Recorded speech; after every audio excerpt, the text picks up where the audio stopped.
I am continuing my reading.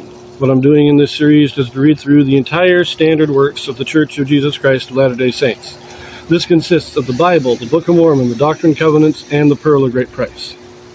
I am reading in a chronological order of events, not according to publication or volume, so I will be skipping around a bit as I move along. We are continuing in Jeremiah. This is chapter 10. Learn not the way of the heathen. Their gods are idols and molten images. The Lord is the true and living God. Hear ye the word which the Lord speaketh unto you, O house of Israel. Thus saith the Lord, learn not the way of the heathen, and be not dismayed at the signs of heaven, for the heathen are dismayed at them. For the customs of the people are vain, for one cutteth a tree out of the forest, the work of the hands of the workmen, with the axe. They deck it with silver and with gold, they fasten it with nails and with hammers, that it move not. They are upright as the palm tree, but speak not. They must needs be born, because they cannot go.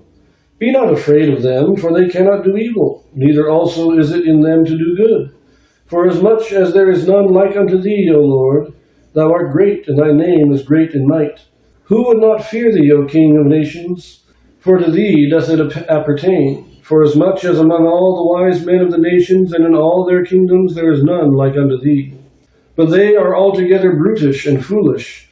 The stock is a doctrine of vanities. Silver spread into plates is brought from Tarshish, and gold from Uphaz, the work of the workman, and of the hands of the founder. Blue and purple is their clothing. They are all the work of cunning men. But the Lord is the true God. He is the living God, and an everlasting King. At his wrath the earth shall tremble, and the nations shall not be able to abide his indignation. Thus shall ye say unto them, the gods that have not made the heavens and the earth, even they shall perish from the earth, and from under these heavens. He hath made the earth by his power. He hath established the world by his wisdom, and hath stretched out the heavens by his discretion. When he uttereth his voice, there is a multitude of waters in the heavens, and he causeth the vapors to ascend from the ends of the earth. He maketh lightnings with rain, and bringeth forth the wind out of his treasures. Every man is brutish in his knowledge. Every founder is confounded by the graven image. For his molten image is falsehood, and there is no breath in them. They are vanity and the work of errors. In the time of their visitation they shall perish. The portion of Jacob is not like them, for he is the former of all things, and Israel is the rod of his inheritance. The Lord of hosts is his name. Gather up thy wares out of the land of an inhabitant of the fortress. For thus saith the Lord, behold, I will sling out the inhabitants of the land at this once, and will distress them, that they may find it so. Woe is me for my hurt, my wound is grievous, but I said, truly, this is a grief, and I must bear it. My tabernacle is spoiled, and all my cords are broken. My children are gone forth of me, and they are not. There is none to stretch forth my tent any more, and to set up my curtains. For the pastors are become brutish, and have not sought the Lord. Therefore they shall not prosper, and all their flocks shall be scattered.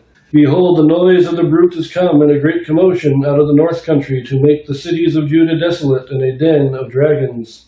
O Lord, I know that the way of man is not in himself. It is not in man that walketh to direct his steps. O Lord, correct me, but with judgment, not in thine anger, lest thou bring me to nothing. Pour out thy fury upon the heathen that know thee not, and upon the families that call not on thy name. For they have eaten up Jacob, and devoured him, and consumed him, and have made his habitation desolate. So once again, these last verses, I think 19 through 22, are Jeremiah's words responding to what God is telling him.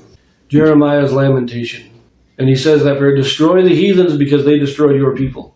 Now the first half of this is it's just kind of like what we read in Isaiah. You know, the idols, they're made with man's hands. They're fastened to one spot. They can't move on their own. They can't talk. They're just objects. They can't do evil, but they also can't do good. They can't do either one. I like the comparison. It's a great comparison. But I will point out this. I find it very interesting.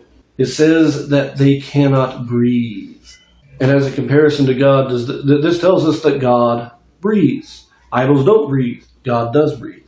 But remember that breath is a metaphor of sorts for life. Because in Genesis, God put the spirit of Adam into his body and then breathed into him the breath of life, the animating force that allowed the spirit and the body to join together.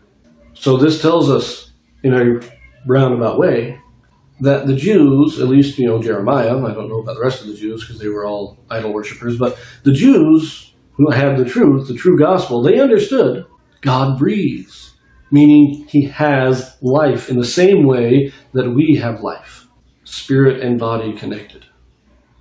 But we leave this here, and I will see you in the next one.